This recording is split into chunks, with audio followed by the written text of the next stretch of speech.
dal nga dal po fillojmë me programin e paralajmëruar për këtë festë të madhe dhe madhështore. Mirë se vini. Urime dhe bekime ju dëshirojmë.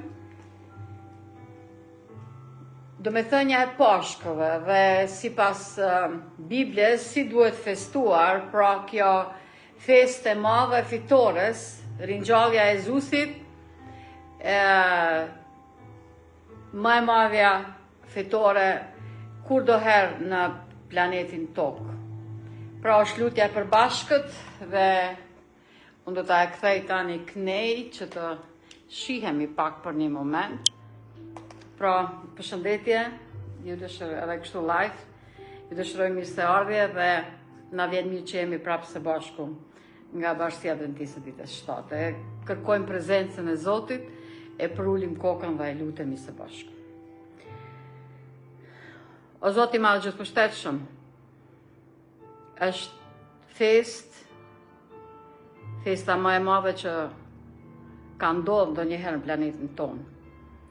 O Zot, ne jemi tepër të dopt dhe të pafuqishëm që të kuptojmë atë esencën e duhur, por ja të ftojmë ty që ti jesh mësuesi, udhëheci, udhërëfysi, Zoti dhe lideri jonë. Edhe në këtë ligjërim sonte, edhe çdo herë në jetën tonë. Bekoj dashit tonë, bekoj të gjithë ata që të kërkojnë dhe të lutna lind dhe ringjallën në zemrën e çdo njerit i cili akoma nuk e ka leju dhe përjetu këtë. Në emrin të Zotit Jezus, i bekuar lavduar qoftë emri i Atit, Birit, Frymëshit. Amen. Pra, kështu me live i përshëndes dhe kthehemi andej kamerën që të mund t'i përcjellim tekstet saktësisht. Pamje që flasin shpesh një pamje më tepër. Festojmë së bashku, pra në këtë festë të madhe, dhe a ka të bëjë kjo festë me ato që ka zakonisht e hasim dhe praktikohet, vezë, dekorime, lepujt, ushqime e kështu me radhë. Cila është vërtet domethënia e vërtet e Pashkëve? Happy Passover. Çfarë do të thotë fjala Passover dhe pse kjo festë është ashtu? Pra, nga Bashkia Adventiste Ditës 7, Bashkia Ungjillore Protestante Seventh Day Adventist, e cila në Kosovë pra qyshmati ka fillu punën e saj me vite të tëra. Pra, fillimisht në Pej, vitin 1952, pastaj në Prishtinë, 1965, dhe këtu në Gjakov, pra vitin 97, me projekte të ndryshme. Nuk do marrim shumë kohë, vetëm disa minuta. Shoqata Humanitare Adra për ndihmë dhe zhvillim, që filloi punën në Kosovë në 1994, ishi privilegj që t'jam njëra prej iniciatorëve dhe themeluesve të kësaj pune. Mandej Soja Food Advent, vitin 2016, prodhimi i produkteve vegetariane dhe vegane, libër dhurat 2001 e kështu me radhë. Pra grupi jon i vogël, i zgjedhur, por me një talme të mrekullueshme, sepse lideri ynë është Mesia i vajosur, i cili është ringjallja ime, emën mbi çdo emën, që është emri i Zotit Universit, krijuesit qiellit dhe tokës, Zotit Jezus. Them të drejtën se këtu peshojmë një datë 0408. Pse kjo datë? Ndoshta është një histori pak më e gjatë, por ta them në disa fjalë. E kjo është që përgjigje të cilin e kemi marrë para disa vitesh drejt për drejt nga Zoti në lidhje me se kur ka ndodhur kjo ngjarje madhështore dhe kaq e rëndësishme, dhe përgjigja ishte se kjo ka ndodhur me 0804, me 8 prill, dhe është dita që ne e festojmë atëherë edhe dhe Pashkët, pra pa më parasysh se cila ditë është kjo datë, është datë e shënuar dhe keku që kemi bë para ca kohësh, Jezusi u ringjall dhe kështu i bukur dhe dekorativ apo jo. Po ju lutem që Librin e Zotit ta e lexoni çdo ditë, ashtu sikur që së paku një herë hani bukë në ditë, ju lutem edhe fjalën e Zotit ta e lexojmë, se kjo nuk është çështje mund ta lexoj apo jo, po është çështje jetës dhe vdekjes. Andaj është diçka shumë serioze dhe do me thënë se fjala pra, si që tham pak më herët, pas over nga fjala anglisht, pas over do të kalo përtej. Kalo përtej, e çfarë kaloi ju kujtohet se Jezusi u ringjall, vërtet u ringjall fitore e madhe e jetës. Pse kalo përtej? Në kohën kur populli hebrej ishte në Egjipt, kur pas shumë vitesh në kohën e Mojsiut, Zoti vendosi që t'i nxjerrë nga Egjipti, ashtu siç i kishte premtuar patriarkëve më herët, pra Abrahamit dhe Jakobit, Isakut, se ai do t'u jep tokën e premtuar, pasi që faraoni nuk deshte ta lëshonte popullin, Zoti e dërgoi Mojsiun duke i thënë do të ndodhë kjo dhe kështu ka ndodhur ajo e fundit, që të pret kingji dhe të lyhet pjesa e përmederës, dhe në shtëpit ku ishte kjo dera e lyer, ajo e keqja apo plaga e cila ishte me radhë, ishte plaga e vjetë që të duhet të vdesnin të paralindurit, fëmia më i madh i shtëpisë. Në atë shtëpi nuk ndodhi ajo, sepse dera ishte e lyer me gjak. Vërtet, kjo paraqet gjakun e Jezusit, i cili u sakrifiku më vonë për të gjithë njerëzimin dhe gjaku qengji i vajosur. Pra, pas over apo kalo përtej, dhe është ringjallja ime. Faleminderit Jezus, faleminderit Atit, Birit dhe Frymës Shejt, Trojnisë Shejt, jemi mirënjohës për mëshirën, dashurinë dhe mirësinë tuaj. Dhe nëse shikojmë në Bibël, ne gjejmë në detaje profetizime për të cilat nuk do të marrim tani kohë, të para mënyra në vendi ku do të lindë Jezusi, pra vendi Betlehemit, Mikeja që paralemroj, mandej mënyra që do të lindaj, tradhtia që do të shitet për 30 monedha argjendi, vdekja e kështu me radhë. Por dashuria, mirësia e Jezusit dhe ajo të vujtje që ai i muar mbi veti të tërë njerëzimit, të gjitha gjeneratave, para ereson, pas ereson dhe në kohën e tanishme dhe deri në fundin e botës, pra Jezusi u lut, o atë nëse është e mundur të më tej kaloj kjo gotë, por jo si është vullneti im, por i joti. E falenderojmë Jezusin për dashurinë e tij, i cili erdha të shpëtoj botën dhe të sjell jetën e përjetshme. E falenderojmë Jezusin për mirësinë, dashurinë dhe vujtjet që ai ka bërë. Pra, një kryq, 3 gozhda dhe forgiven. Falja u arrit, dhe falenderojmë Jezusin sepse ai u ringjall. Nuk është këtu. Pse e kërkoni të gjallin në mes të vdekurve? Nuk është këtu, por është ringjallur. Dhe një kek tjetër që e kishim përgatitur për këtë rast është pra ky është ringjallja ime me 8 prill dhe ne falenderojmë Zotin për këtë datë të shënuar. Pra, si duhet festuar Pashkët, siç e paralajmëruam pra edhe në hyrjen tonë, kjo është që ato që çfarë Jezusi bëri, ne si krishterë e kemi Jezusin model apo jo, dhe ai themeloi 2 rite në atë kohë, pra për mbi darkën e Zotit dhe mbi rritin tjetër, e kjo është larja e këmbëve. Pra, darka Zotit çfarë është? Është mjaft e dëgjuar dhe përfolur,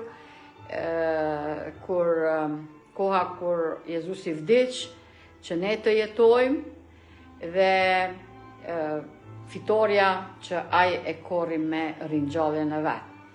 Dhe nisim nga pra ky riti i parë, e kjo është që Jezusi Zoti jon tha, në qoftë se une Zoti dhe mësuesi ju kam larë këmbët, edhe ju duhet t'i lani këmbët njëri tjetrit.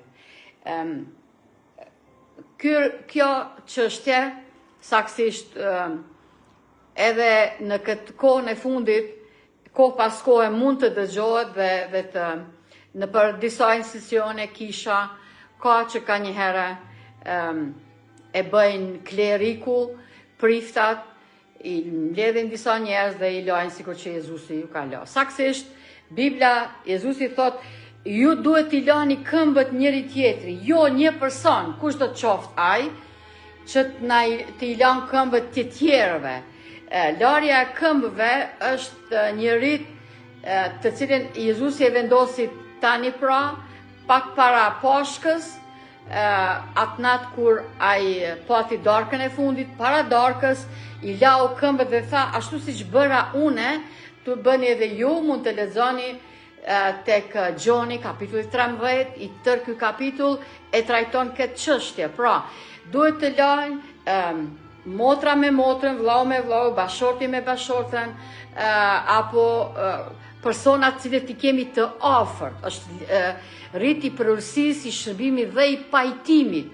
Pra, duhet larë, duhet pregadit për para, duhet paralajmëru dhe sepse Biblia na thot që njeri të shërtoj veten, pastaj të merr nga darka, të merr nga lëngo dhe të ha nga buka, e paraprakisht pra që të jetë riti i larje të këmbëve, pra t'i falim gabimet njëri tjetrit. Ja, pra kjo është një foto e bërë në bashkësinë tonë në Tiranë, kemi edhe këtu në Gjakov, po si do qoftë deshëm të ilustrojmë se mënyrë fizike duhet të lahen këmbët dhe tani në kohën e fundit kjo është duke u përfolur në rrethet tona dhe besoj që më tepër rreth kësaj së shpejti do kuptohet prej shumë vëllezërve dhe motrave dhe liderëve, pastorëve mbi këtë rit që Zoti e ka vendosur, i cili ka domethënie të madh.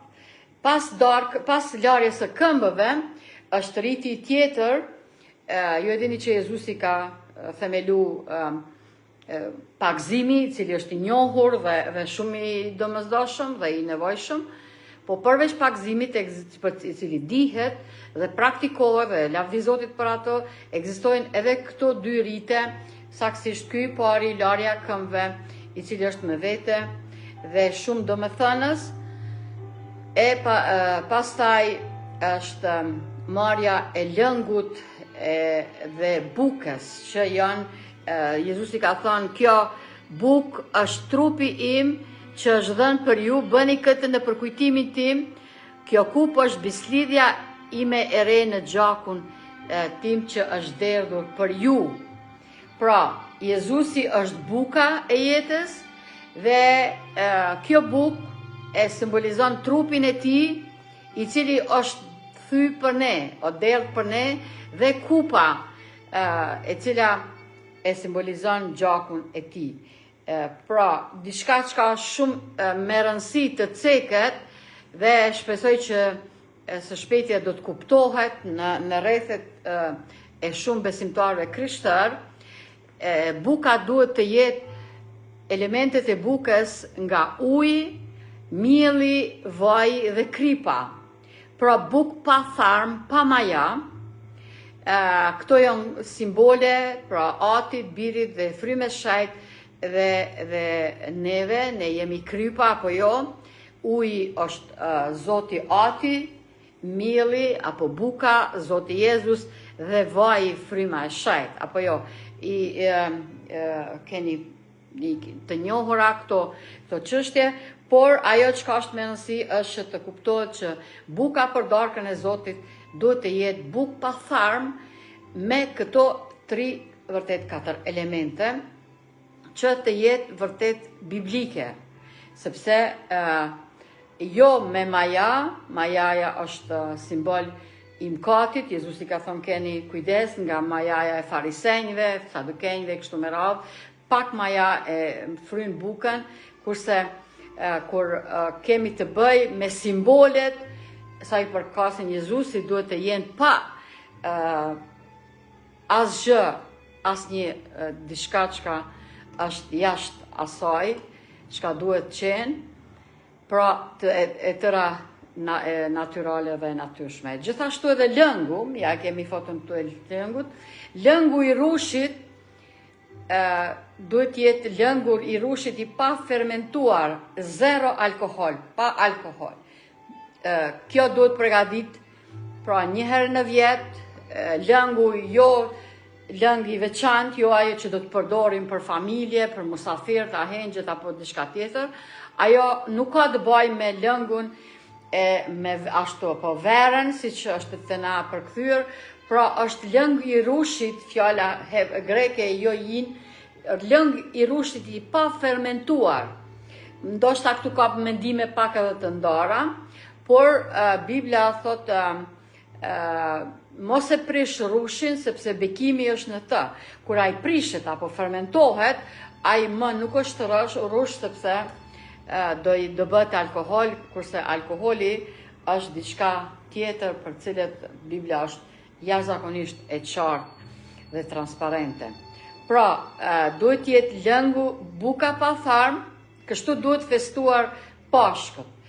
Por, sidomos Pashkët, edhe kur ta kemi darkën e Zotit, sa herë që të hani, e të pini vdekjen e Zotit e kujtoni derisa ai të vjen, deri te adventi apo ardhja. Gjoni 3:16, vargu më i bukur që ekziston në Bibël, e din të gjithë njohësit e sado pak, madje edhe ata më sipërfaqësor të Biblës, sepse Zoti aq e deshti botën që dha birin e tij një të lindur që çdo kush që beson në të mos të vdes, por të ka jetën e përjashtme. Ai vdiq që unë të mund të jetoj. E falenderojmë vari i tij është i bosh dhe këtu anash nuk e di apo e njihni, është vëllai ynë, kolegëm Akil Panom, i cili në vizitë Jerusalemit apo vendit ku Jezusi ishte i varrosur dhe u ringjall. Nuk është këtu, por është ringjall. Ne në Kosovë kishim atë fjalën bas u kry, kur Kosova 2008 u shpall e pavarur, por para asaj ka ndodh kjo në kryq, it's done, it's finished, pra përfundoi, u kry, siç e themi ne në mënyrë popullore, Gjoni 19:30. Kurse lexojmë tani vargjet, pastaj Jezusi u kthye përsëri në shtëpi, por Maria kishte mbetur jashtë varrit dhe po çonte. Dhe duke qarë u përkul brenda varrit, vargu 12, dhe pa 2 engjëj të veshur me rroba të bardha, ndenjur njëri te kryet dhe tjetri te këmbët e vendit, ku që trupi i Jezusit. Vargu 13. Ata i thanë, o grua, pse po çon? Ajo përgjigj atyre, sepse e kanë hequr Zotin tim dhe nuk e di ku e kanë vënë. Si tha këto, ajo sol prapa dhe pa Jezusin që qëndronte në këmbë, por ajo nuk e dinte se ishte Jezusi. Grua, pse po çon? Nuk e di apo e dëgjoni edhe muzikën e cila është në prapavi, kjo është Via della Rosa, në Jerusalem quhet është emri i rrugës, rruga dhimbjes, ku dhe e vizatuar hedhja e kockave, është vërtet një këngë të cilën e kompozoi këto që po e dëgjojmë, dhe një vëllai jon kompozitor nga Brazili, dhe ne kemi pasur rast që të takohem në ungjillizim të pastor Mark Finlit dhe tani po e shoh që është në internet dhe po dëgjohet nga shumë vëllezër dhe motra dhe na vjen shumë mirë, lavdi Zotit, pra një këngë e cila është diku para 27 vitesh, e cila është kompozuar dhe këndu për të parë herë. Dhe vazhdim, lexojmë nga Gjoni kapitulli 19, pastaj Jezusi tha: "O grua, pse po qan? Kë kërkon?" Ai duke menduar se ishte kopshtari i tha: "Zot, po e pa të hequr ti, më trego ku e ke vënë dhe unë do ta marr." Vargu 16 Jezusi i tha: "Mari." Dhe ajo atëherë u kthye dhe i tha: "Raboni", që do të thotë mësues. Jezusi tha: "Mos më prek, sepse ende nuk unë gjita te ati im, por shko te vëllezërit e mi dhe u thuaj atyre se une po ngjitem tek ati im dhe ati juaj, te Perëndia im dhe Perëndia juaj." Gjoni 20, vargu 11. Grua, kom ke kërkon, pse po qan? Mund të gjejmë edhe ne nga njëherë këtu vetën, që nga njëherë mërzitem, e kërkojmë Zotin dhe thaj, pse Zotin nuk po më përgjigjet, e ai është aq afër. Madje edhe ndoshta është duke bisedu me ne, sikur me Marin, dhe ajo nuk po e njeh. Dhe kur erdhi ky moment kaq madhështor, Jezusi doli nga varri u ringjall. Pse kërkoni të gjallin në mes të vdekurve? Nuk është këtu, është ringjallur ashtu siç edhe ka thënë. Pra, kush është për ju Jezusi? A është ai Zoti, mbreti? A është shpëtimtari? Ai që siguron, ai që na inkurajon, na shëron, na mbron, është paqja, gëzimi, a jeta jon, a është çdo gjë. Nëse nuk është, ju lutem, mos ja fali dakikin, si që thuhet ajo fjala jonë popullore. Sepse Jezusi është Zoti, është afërin, dhe na thot, pse po qan, mos qani. Ja, unë jam rruga, jeta e vërteta dhe ringjallja. Dhe kjo ringjallje, e cila si e tha më herët, nëse ju intereson data e saktë se kur ka ndodhur kjo, pra 8 prilli, është ngjarje fitore më e madhe mbi vdekjen, mbi errësirën, mbi vuajtjen, mbi dhimbjen. Dhe ne dëshirojmë urime dhe bekime, sepse varri i Jezusit nuk është sikur varret e liderëve të tjerë të mëdhenj, por ai është i zbrazët.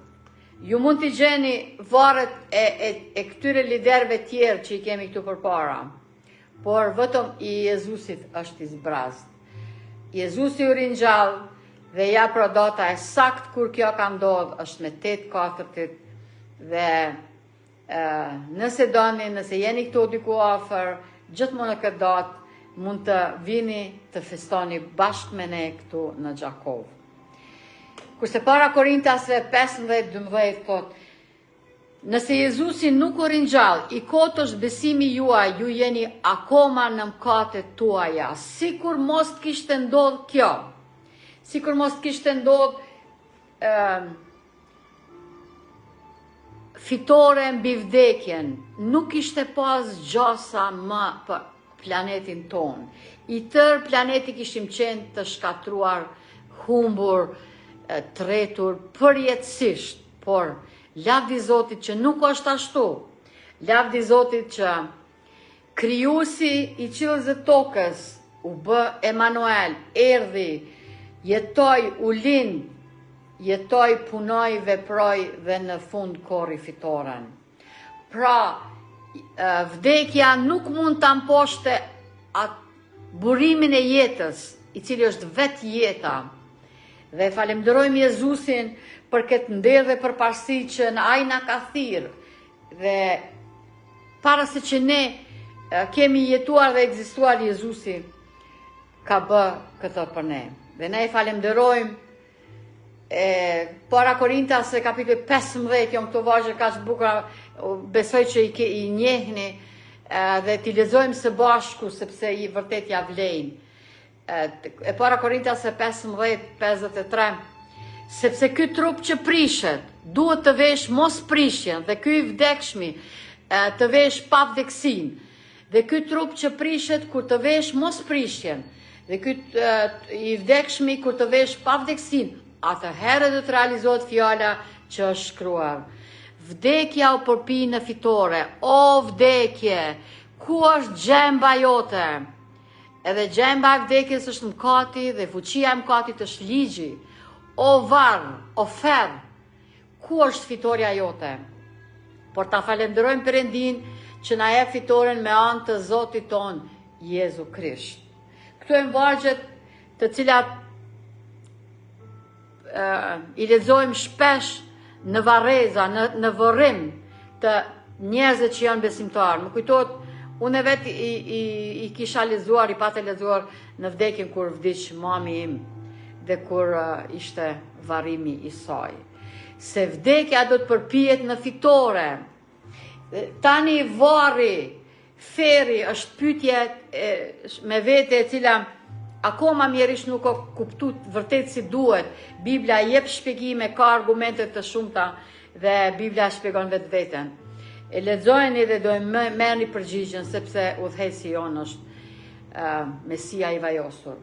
Pra, Jerusalemi I cili është qendër e judaizmit, krishterizmit dhe islamizmit, prej këtu kanë të gjitha religionet e kanë atë zanafillën e vetë.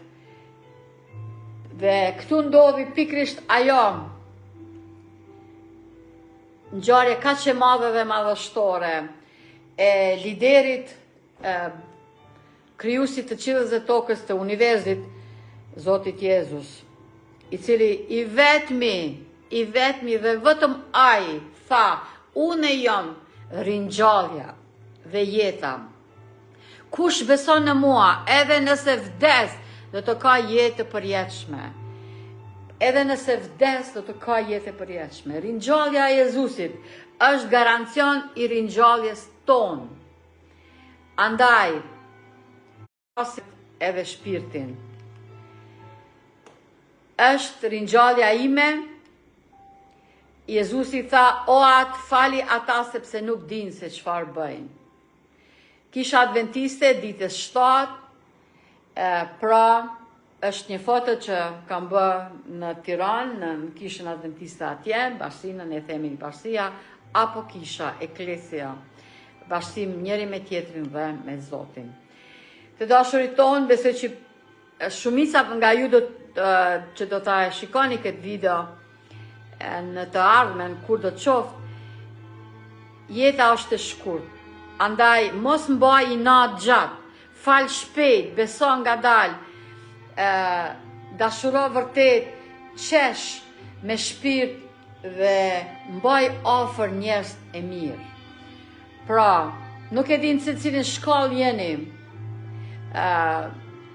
Ndoshta ju që jeni martuar, keni fëmijë, tani dal nga dale, ndoshta nuk jeni këtë moshë, ndoshta do jeni këtu afër apo kudo që jeni, si do të qoftë, nuk prish punë, herët avon të gjithë do t'i kalojmë këto shtylla. Emën mbi çdo emën është emri Jezus. Pikrisht kjo ngjarje, pikrisht pashkët, gjaku I tij, I cili na garanton jetën e përjetshme dhe fitoren mbi armikun. Mos u dorëzo, edhe pak, dhe ti do të marrësh kuroren e jetës. Të gjithë vrapojmë dhe të gjithë fitojmë. Ju e dini kur janë gara, cilat do të olimpike apo cilat do të shtetërore, në cilin do sport që është, të gjithë vrapojnë, po vetëm një fiton. Por në besim jo, të gjithë vrapojmë dhe të gjithë do e marrim kuroren e arit nga Zoti jon. Sepse ai është që ka mposht armikun dhe ja ka shkel kokën. Më kujtohet vitin e kaluar, kur bëshim gati për këtë fest të madhe, për Pashkët, dhe une mendoja që e përfundova ligjërimin, predikimin, kurse një ditë nesrit, herët në mëngjes, më foli Zoti dhe më tha që ligjërimit t'i qese dhe disa skrisht janë këto. Pra, këtë foto, që e thoja shpesh, e tani, po thuaj se nuk ja lejoj vetës që asë një ligjërim të kaloj pa t'ja rikujtojmë këtë vërtet të madhe. Tek Romakët, kapitulli 16 vargu 20, thot, tani Perëndia i paqës do të dërmoj së shpejti Satanën në këmbët tuaja, hiri Zotit Jezus qoftë me ju. Every day of my life there is victory in Jesus. Aja ka shkel kokën gjarprit, që e mashtroi Adamin dhe Even nga kopshti i Edenit. Gjarpri i cili është hidheru duke ditë që ka pak kohë dhe shkoj të bëjnë luftë me ata që mbajnë dhe turdhërimet dhe kanë besimin e Jezusit. Jezusi i cili bën jetën e bukur dhe vargu që e lexuam pak më herët, se ky trup që prishet duhet të vesh mos prishen dhe ky i vdekshëm të vesh pa vdeksinë. Dhe kur ky i vdekshëm të vesh pa vdeksinë, atëherë do të realizohet fjala: o vdekje, ku është gjemba jote? Vdekja u përpi në fitore. Dhe gjemba e vdekjes është mëkati dhe fuqia e mëkatit është ligji, o varr, o ferr. Varri, ferri janë e njëjta gjë. Nuk është një vend ku shkojnë njerëzit që nuk e di, nuk kanë qenë të mirë apo si do të në kategori që vendosen dhe digjen me kështu pa ndërprer. Jo, Biblia nuk e thot ashtu. Ta falenderojmë Perëndin që na jep fitoren me anë të Zotit ton Jezus. Zoti ka një plan të mirë për ju të dashurit ton, për secilin nga ne. Kuptojeni, kërkojeni, hulumtoni, përulluni para Zotit dhe ai do t'ju zbuloj dhe do t'i realizoj planet që ai ka. Jezusi është duke na thirrur për këtë festë të madhe Pashkës, a do dalim para ti dhe do e kërkojmë të vjen në zemrën, mendjen, shpirtin, qenjen, trupin ton, atë i cili është rruga, jeta e vërteta, i cili na thot: nëse më doni, zbatoni urdhërimet e mia, te Gjoni 14:15, dhe urdhërimet e mia nuk janë të rënda. Këtu gjithashtu ka një mos kuptim apo keq kuptim prej shumë lexuesve të Biblës, në mënyrë sipërfaqësore e kanë kuptuar mbi 10 urdhërime duke thënë që ai ligji është i shkëputur, ligji ceremonial, por jo edhe ky moral, i cili thot ato themelore: respekto prindin, nanën dhe baban, mos vraj, mos vjedh, mos bëje moral, mos dëshmorejshëm, mos lakmo, mos ndërto figura, piktura, kje vetëm një Zot, mos e merr emrin e Zotit kot dhe mbaj ditën e 7, ditën e shtunë. Lidhje me ligjin, ne do flasim edhe në të ardhmen dhe kemi folur në të kaluar, do të flasim përsëri se është një nevojë vërtet shumë e madhe. Akoma nuk o duke u kuptu, kjo e vërtet, duke u prediku vazhdimisht, jemi të shlirë nga ligji, asë një njeri nuk mund të mban ligjin, ligji është pasqyre, ne shpëtojmë me gjakun e Jezusit, por edhe pa pasqyre nuk ka pothuajse shtëpi, nuk mund të një banjo, një dhomë fjetje, në vetur nëse ulem nuk mund pa pasqyre të shkojmë, ku ne kemi majtës, djathës dhe mbrapa. Pra, 10 urdhërimet janë pasqyre dhe pikërisht janë ato cilat mas e gjykimit, por ata që e pranojnë Jezusin as nuk dalin në gjyq, por nga vdekja kanë kalu në jetë. Kështu që ju lutem, Biblia thot, nëse më doni, nëse doni të atestoni veten, se a jeni me besim si duhet, ndoshta e lexoni Biblën gjatë, apo pak ma shkurt nuk e di, dhe konsideroni veten si krishtër, ja kjo është testi, kjo është provimi edhe që do tjetë edhe tani në kohën e fundit, pikrisht pak para adventit të shumë pritur. Ja kjo Zoti jon i cili është në shejtrore, në bi shejtrore, e cila o teme vete për të cilën duhet folur edhe shumë, çka besojmë që do e bëjmë, pra krye shërbysi, krye prifti jon, i cili ndërmjetëson në shejtroren, mbi shejtrore për ne, sepse është duke u zhvillu gjyqi që do të flasim, besojmë edhe më detajt. Por, para se të gjithë të shkërkoni mbretërinë e Perëndis dhe drejtsinë e tij dhe gjithçka këto gjëra tjera do t'ju shtohen. Është adventi te dera, Jezusi po vjen, zgjohuni. Pikrisht kjo është një temë me vete gjithashtu, çka po ndodh çdo ditë, shumë fatkeqësi, ndeshje, vrasje, sëmundje dhe tërmete, vërshima e kështu me radhë. Pothuajse njëra nuk po harrohet, po ndodh tjetra në të gjitha anët e botës po shpërthejnë. Dhe ashtu pikërisht që ka thënë edhe motra Ellen G. White, apo Drenusha Bardhi, si që themi në Shqip, në librat e saj, ne i kemi disa në gjuhën shqipe dhe do i ofrojmë gratis edhe në vazhdimsi. Jezusi është duke ardhur, adventi dytë në përcjelljet e engjëjve me drapin në dorën e tij dhe me bastunin e mbretit në përcjelljet e engjëjve.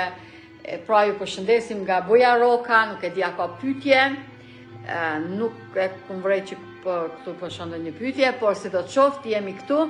Buja Roka Gjatëni, Advent në TikTok, Bashkia Adventiste Kosovë, Liber Dhurat, dhe ja këtu është telefoni jonë që mund të përshumot pashkët ju edhe familjeve tuaja, e nëse për repërsërisim data e sakt është me 8/4 Jezusi ringjall, vërtet ringjall, i lavduar, bekuar qoftë emri i Atit Zot, Birit dhe Frymës Shajt për gjithmonë.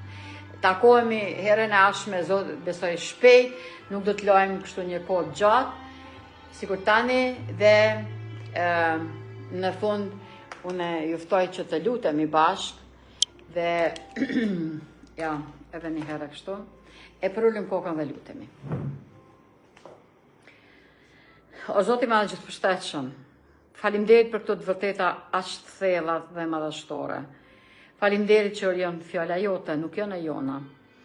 Dhe ne gjithmonë të lutem, unë sidomos që ti o Zot të dëgjohesh, të njihesh, të shihesh, e jo na. As unë. Pa më parasysh që kam postin pastore.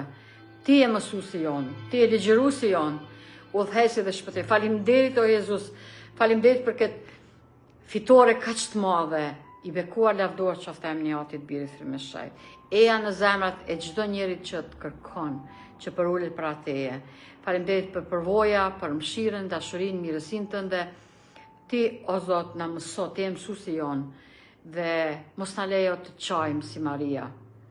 Nga një herë pikëllohem dhe mërzitem e çajmë. Ne nuk duhet të çajmë, por duhet të kërkojmë ty. E ti, ai që na i fshin lot, edhe çdo pikëllim dhe na e fitore në mëshirën, mirësinë tënde. Victory in Jesus, i bekuar lavduar qoftë emri i Atit, Birit, Frymës Shajt. Amen. Amen. Një zemër kështu, shumë të madhe. Më në beqë.